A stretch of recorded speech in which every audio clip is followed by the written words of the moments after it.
Welcome to episode 10. Today we're talking about balance and how that consists of more than just being able to balance on one leg. We'll be back in a minute.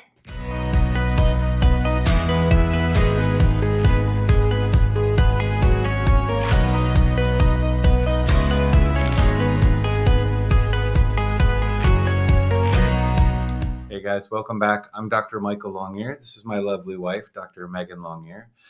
And we're going to talk about balance today. I know I say a lot that this is one of my favorite subjects, but this is probably my favorite part of the brain, to be honest.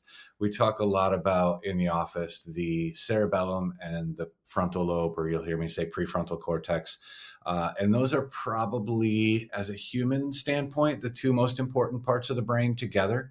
And the frontal lobe is the part of the brain that separates us from the animals. Like the one thing that they've actually been able to measure the difference between our brain consistently, the difference between our brain and anything in the animal kingdom, including chimpanzees and apes and things, is that our prefrontal cortex is more developed. But the way your prefrontal cortex gets developed is through movement, and specifically through the pathways from the cerebellum that fire into that prefrontal cortex. So movement from birth starts to drive your cortical development or your brain development. And that movement comes first with balance and then coordination. And something that I find interesting is up until about the year 2018, we thought the cerebellum, which is the back part of the brain that does balance and coordination, really only did like a one-legged stand and allowed you to touch your nose, right? So basic balance and coordination. We thought it did physical balance and then coordinated physical movements. But in 2018, they developed a new technology, or I should say they advanced an existing technology, MRI specifically, fMRI specifically, to be able to actually measure the function that was occurring in the cerebellum. And what they found was that they had it all wrong. What we thought the cerebellum did was actually only 20% of the output of the cerebellum, but it actually coordinated and balanced everything in your system. So what this meant for us is that she can barely contain herself. What this meant for us was that a lot of what we were seeing clinically was starting to make some sense with that then, because what we saw early on, we did a lot of work with concussions. And what we saw was athletes that were concussed couldn't do a one-legged stand. But they also, if you guys remember what got us to start looking at concussion, it was mental health. It was Junior Seau who took his own life and committed suicide because of the effects concussion had on his brain. So there was always a mental health component to it.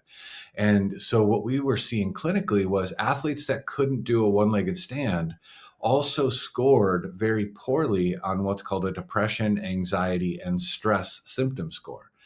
But what was really cool, what we were seeing clinically, is without doing any talk therapy or anything like that or medications, if we made their one-legged stand better, we saw their mental health get better and their depression, anxiety, and stress symptom scores improved in some cases by up to 60%, which is very significant. Most medications for depression and anxiety do like 11 to 13% improvement in scores like that. And we were seeing 60% just doing balance exercises. So it really shed new light on what we were seeing clinically and on how the cerebellum, which again is probably my favorite part of the brain, really integrates into every system. And now we understand more since 2018. That's a whole 6 years ago, which in neuroscience is decades of research. But we understand that it balances and coordinates everything from your immune function. So now we see plays into things like autoimmunity or chemical sensitivities and how you regulate or balance and coordinate your immune system. And it also plays into mental health. It plays into cognition. So this back part of the brain that's actually significantly smaller, 1/3 the size of the rest of the brain, but still has more cells than the rest of the brain, really plays into everything. And I know you're bouncing out of your seat trying to be able to talk about this, so I'll stop talking for a minute. Yeah, so I remember hearing about this while we were at an NET seminar, and they had just started doing some of their research, and their first research study had come out, and I just remember the conversation and people just being blown away at the part around the balance with your thoughts and your emotions. And to me, obviously, the balance, in every aspect of our body and our life is fantastic. But being that, my biggest passion and obsession, so to speak, is these Obsession emotions. is a good word. Obsession is a good word for Healthy sure. obsession. I'm going to add that Sure, little sure. We'll piece. put healthy in there. But that piece is so important in what we see and what people experience. It's not uncommon for people to say that I just feel like I'm stuck in these patterns of thought. We've talked about this in other podcasts, and we talk about this with our patients and different talks and things that we do. But that part of the brain that's responsible for that coordination of that balance, if you're not having these thoughts, if you're in these ruts, if you're in these places, that there is more that you can do to break this and to get healthier. And both, with the research of, I don't know the extents of the research article like you do, but where they were able to work with patients doing just more functional things with them, not even getting into the therapy or getting into any of the working on that mental health piece, and they were seeing a lot of changes. Now, I want to take that a little further, that if you add that piece, and I think you've done that in different research studies that you've been involved in since that research came out in 2018, that by adding that component and being able to work through things where we keep and log these memories and past traumas, both big traumas and little traumas, that you can coordinate your thoughts better, that you've moved past this holding on to that energy and that emotion, and you're able to release that, and then doing some of these functional things to strengthen those other areas of the brain have such an impact on the overall health of the patient. And I'm looking more at it from the emotional standpoint, because I feel like we need to address some more of that, There's because that word again. those beautiful Emotions. little emotions, because it is a common thing to hear people that they don't want to go back and deal with that stuff. I don't want to think back to those hard times. It's uncomfortable. I'd rather just do other, great. So there's other things, but now knowing that we can use the cerebellum in a different way to be able to help strengthen that area, so that that can affect your thoughts and emotions, gives a lot of empowerment to people that are feeling stuck in these mental health and depression and anxiety and all of these areas that people get trapped in.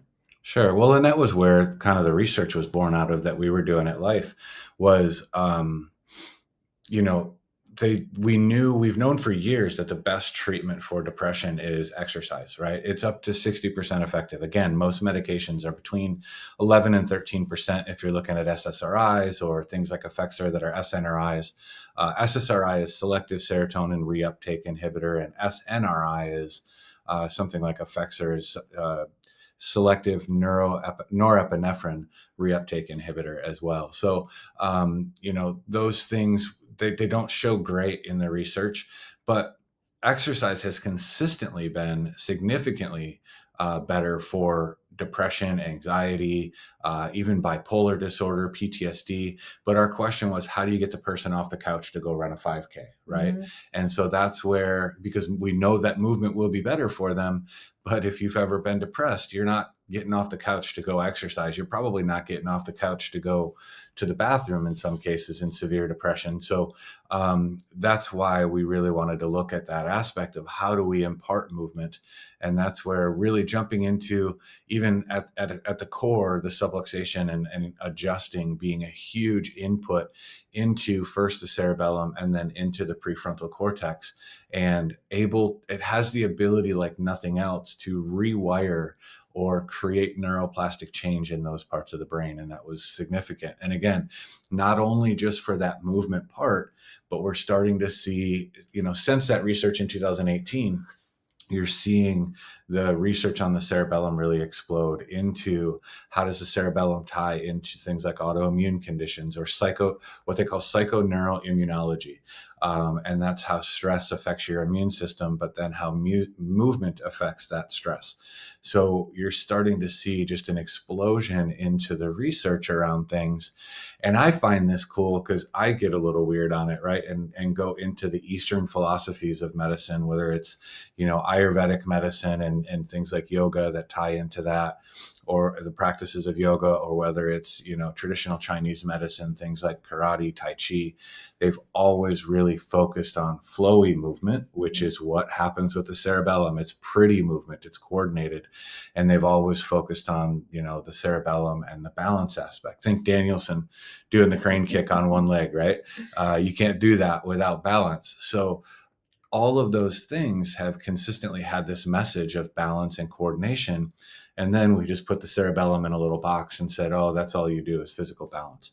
Even though a lot of those philosophies focus in on mental well-being as well as the physical well-being. And when you take time to do those movement patterns or those coordinated movements, those coordinated types of things, they can be really powerful for changing your brain and your mental health function, right? Absolutely. Without having to deal with the messy emotions sometimes. Although I do see the importance of it, right?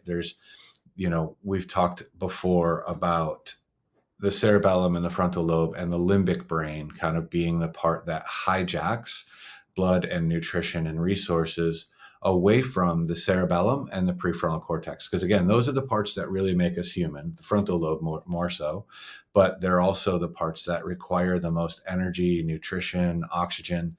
But when the limbic brain acts up, when the emotional brain acts up, it's always the priority, because your limbic brain is all about survival. So if the limbic brain activates, if it's tied into one of those messy things that Dr. Meg likes to talk about, like an emotional trauma, if it's active, it's going to get priority. So even though the frontal lobe is what separates us from the animals, we will give that up in order to make it to tomorrow, which is all your limbic brain is really concerned about. And if you've got an emotional or physical or mental trauma that ties in there, that's going to get priority. And I want to kind of, that word trauma, a lot of times people associate that with something big that's happened. And that's, or a car accident. Yeah, something huge. And that's not always the body.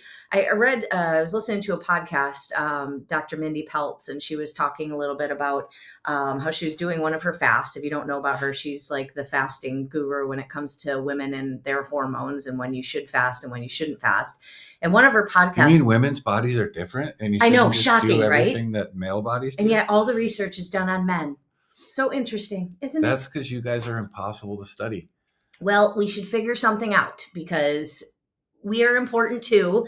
And all the data and everything like that is very skewed because women are different and our cycles are different. And we'd love to have one hormone that we just kind of ride through the day and not have our every week we're somebody different. But unfortunately, that's how we are. We're special and wonderful.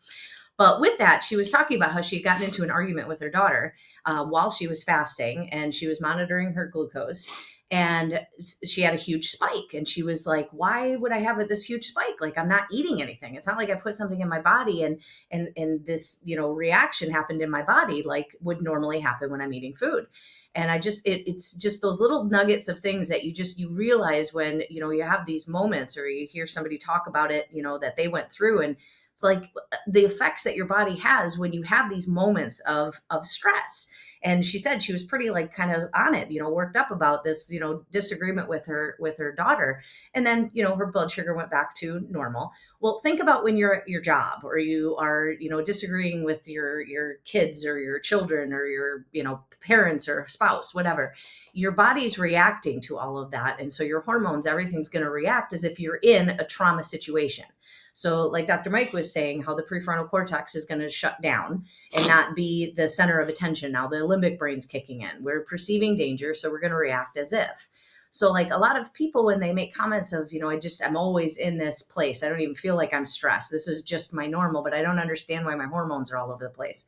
Well, how can they be balanced if the parts of your brain that would keep them in balance, because we should be more in a rest, digest place than running from fear and danger and, that perceived tiger in the background, that if your body's in that place, you're not going to be in balance, and that's going to affect and throw off everything. So I'm sure and I don't know, maybe you've had experiences with this where you have somebody do a one-legged stand and they're doing fine and they're doing great. And then you have them think about something like a trauma. Like I know we've had done cases that with NET. concussions. Yeah, we've actually done that with NET where you'll do it, and that's the entry into the brain, right? Is you Mm-hmm. have them think about the trauma, they fall over, and that's the emotional feeling. That instability is essentially what happens, right? I think words are used not on accident. Words have a frequency, if we go back to the frequency of things, Mm-hmm. and they have meaning, not only the meaning that we assign to them, but they have an energetic meaning. So when you use words like instability, and we say that not only with physical instability, but if somebody's mentally not all there and a little off, we call them unstable as well. And there's a reason we use those two words. And so you can have somebody think about something that causes their mental health to become unstable, and you will see their physical body become unstable too. We see it all the time with the research on that, as well as just clinically kind of playing with things and working through the system. So if we're seeing that in physical, that you can actually like see it happening right in front of you, or somebody's knocked off of being able to balance on one leg, imagine what's going on in your body, how your body, your hormones, all of the everything that's going on that makes you function is now kicked off balance because of responding to whatever thoughts it is that you were having at that moment, or whatever it is. Like, of course, we're always going to have things that are stressful and things in life that don't go the way that we want them to, and that's just part of the experience here. But it's being able to come down from, or being able to handle those things so that you're not triggered and getting angry, or you're not triggered and bursting into tears, or when we have those moments, then that's kind of a clue that something's out of balance in my system, something's not right. And so it's our job to kind of go check it out. Well, let's figure out what is it that's out of balance, so that I can get those thoughts in balance and use these important parts of the brain and tools and therapies and treatments, so that we can get more in balance and handle things better. Our whole body's going to react and respond in a more healthy, balanced way than being triggered all the time, or being in those places that I know you have patients that say the same thing too.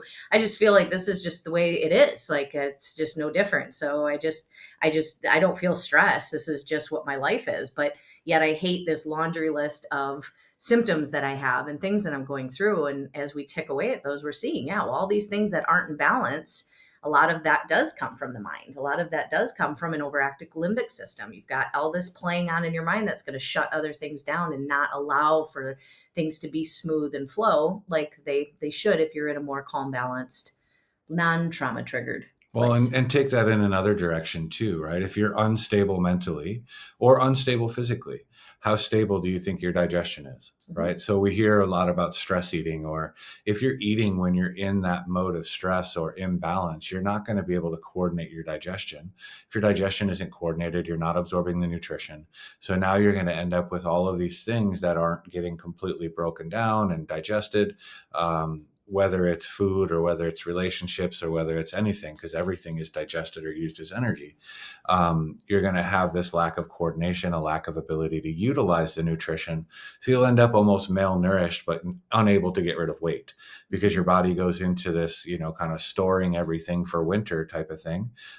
When you're uncoordinated or unstable, if you're unstable physically, you're unstable mentally, you're unstable digestion wise, you're unstable immune wise, right? So all of those systems, they travel through the same channels in the brain, whether it's the cerebellum, prefrontal cortex. There's an area deep within called the basal ganglia that filters out things. If you're unstable in one area, you're going to be unstable in all of those things. And then the laundry list of things starts, right? And then it's, take your pick which presentation you're going to be. Am I going to be the one that presents more with anxiety, or am I going to be the one that presents more with depression? Am I going to be the one that can't lose weight, or am I going to be the one that can't gain weight? We have, people in here too that are losing weight and they can't seem to keep any weight on. So your presentation, or how your body presents, it might be the same core issue, even though it looks different in everybody that you see. Because those areas of the brain, they lose coordination, and it's really your past experiences, your past things that determine the presentation that your body kind of comes out with. So all of those are really ways of looking at the body in a lack of coordinated fashion, or looking at what happens to the brain and nervous system when it loses that coordination. Mm-hmm. So some easy ways, right? There's a lot of really complex ways, and there's a lot of complexity to the brain and nervous system too, with how the cerebellum ties into things, prefrontal. There's all of these other lobes of the brain that we don't even often talk about that can also be dysfunctional, especially when you get into like the deep temporal lobe and your limbic brain. I know Dr. Meg's favorite part. But there's some really simple ways that you can look at things. Balance is a great thing to practice, right? And whether it's, oftentimes I'll have people stand on one leg while you're at the kitchen counter making your coffee in the morning or getting lunch ready for the kids or for yourself, hopefully. You can take opportunities, stand on one leg while you're brushing your teeth in the morning. You can take opportunities to really drive balance into your system and exercise that. There's actually fixed times. If you look at our Instagram channel and things like that, you'll see some posts on what normative values are for a one-legged stand depending on your age.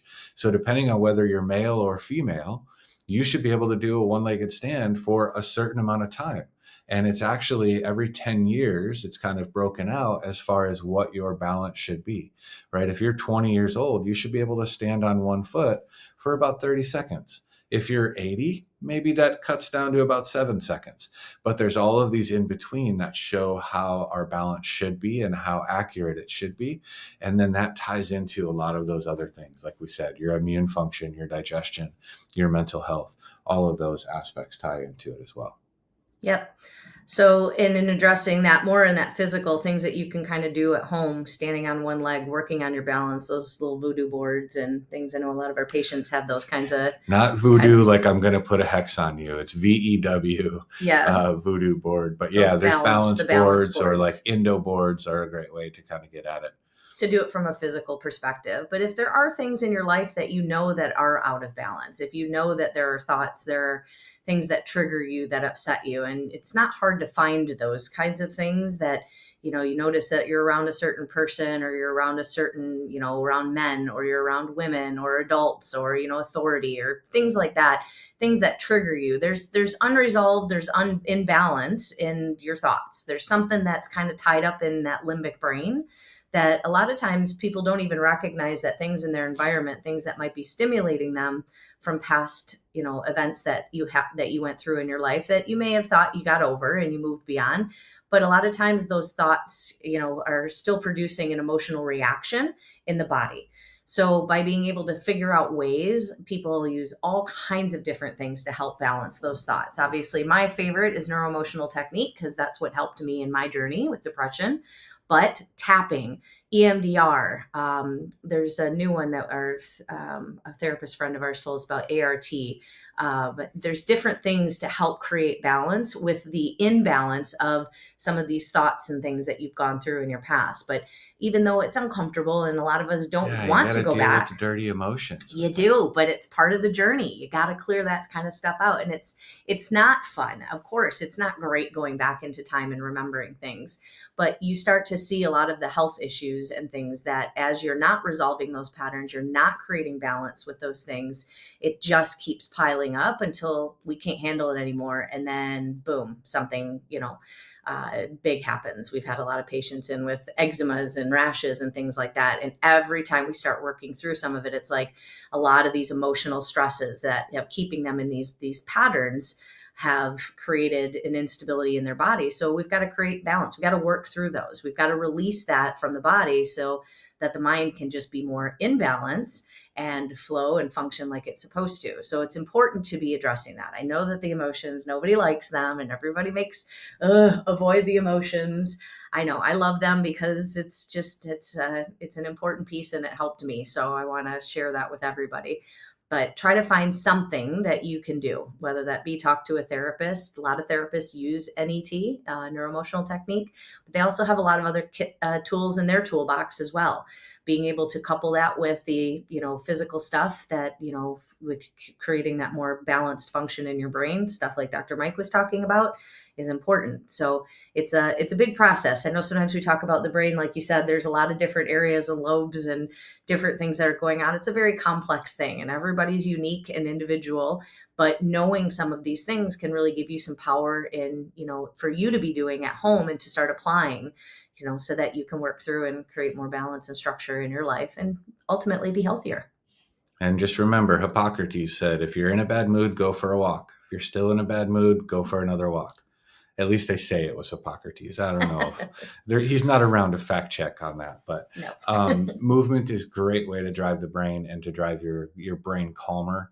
And especially remember too, males need to move more physically. Females need to move this more and talk it out. So, find your outlet, whatever it is, because if you don't deal with your crap, it will deal with you. Yep.